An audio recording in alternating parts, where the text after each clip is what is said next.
उत्तर प्रदेश की ताज़ा खबर। लोकसभा चुनाव 2024 उत्तर प्रदेश तीसरे मोर्चे का गठन।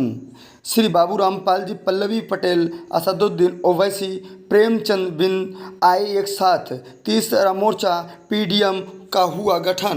लोकसभा चुनाव को लेकर जहां अन्य पार्टियां ताल ठोक रही हैं, तो वहीं राष्ट्रीय पार्टी भी कहीं किसी से पीछे नहीं है।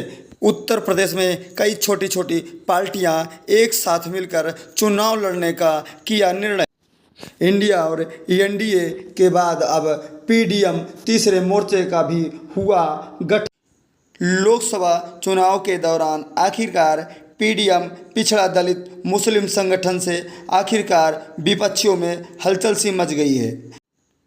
जबकि पीडीएम पिछड़ा दलित मुस्लिम गठबंधन में राष्ट्रीय अध्यक्ष राष्ट्रीय पार्टी श्री बाबूराम पाल जी, एआईएम के राष्ट्रीय अध्यक्ष असदुद्दीन ओवैसी, अपना दल कमेरावादी राष्ट्रीय अध्यक्ष कृष्णा पटेल जी, तो वहीं कौशाम्बी सिराथू विधायक पल्लवी पटेल के साथ ही प्रगतिशील मानव समाज पार्टी के राष्ट्रीय अध्यक्ष प्रेमचंद बिंद ने अपनी एकजुटता पर जोर दिया है। तो वहीं राष्ट्रीय अध्यक्ष राष्ट्रीय पार्टी श्री बाबूराम पाल ने कहा कि पिछड़ा दलित मुस्लिम पीडीएम अब लोकसभा चुनाव में विपक्षियों को मात देने का कार्य करेगा, जबकि पिछड़ा दलित मुस्लिम गठबंधन एक नया इतिहास भी लिखने का काम करेगा। यही नहीं, इस गठबंधन के बदौलत ही अब विपक्षियों में हाय तौबा सा मचा हुआ है। श्री बाबूराम पाल ने कहा कि 2024 के लोकसभा चुनाव में पिछड़े दलित एवं मुस्लिम की गठबंधन वास्तव में ही विपक्षियों में चुनावी कार्यकाल के दौरान नया इतिहास लिखने की भी ऊर्जा बनेगी। गठबंधन के ऐलान होने पर ही अन्य विपक्षी दल लोकसभा के चुनाव में गुणागणित बैठाने लगे हैं।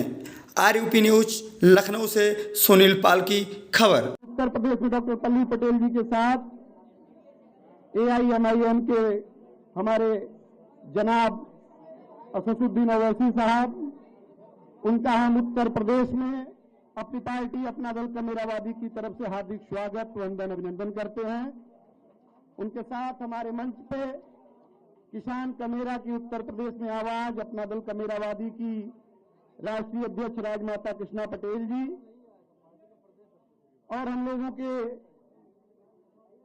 अन्य भी राष्ट्रीय अध्यक्षगण जो मौजूद हैं हमारे इस प्रेस में, राष्ट्रीय पार्टी के राष्ट्रीय अध्यक्ष श्री बाबूराम पाल जी,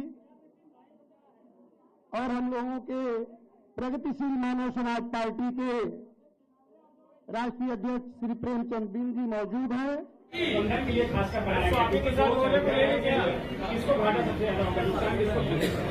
देखिए, पीडीएम न्याय मोर्चा जो बनाया गया है, उसका मूल उद्देश्य है इस प्रदेश की जनता को, जन भावनाओं को हितों में ध्यान रखते हुए एक मजबूत राजनीतिक विकल्प उन परिस्थितियों में जब सरकारें और मुख्य विपक्ष उनके ऊपर हो रहे शोषण के खिलाफ या शोषण में जो जायज सवाल हैं उन पर चुप्पी साधे जाए।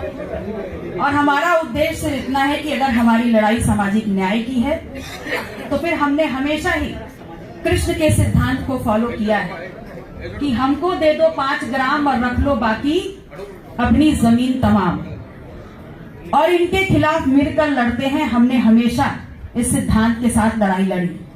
लेकिन अगर आप सुई की नोक बराबर भी जमीन नहीं देना चाहेंगे किसी के स्थायी, किसी की भागीदारी के लिए, तो फिर उस पर भी हठ धर्मिता का जो एक रिजल्ट था वो महाभारत था।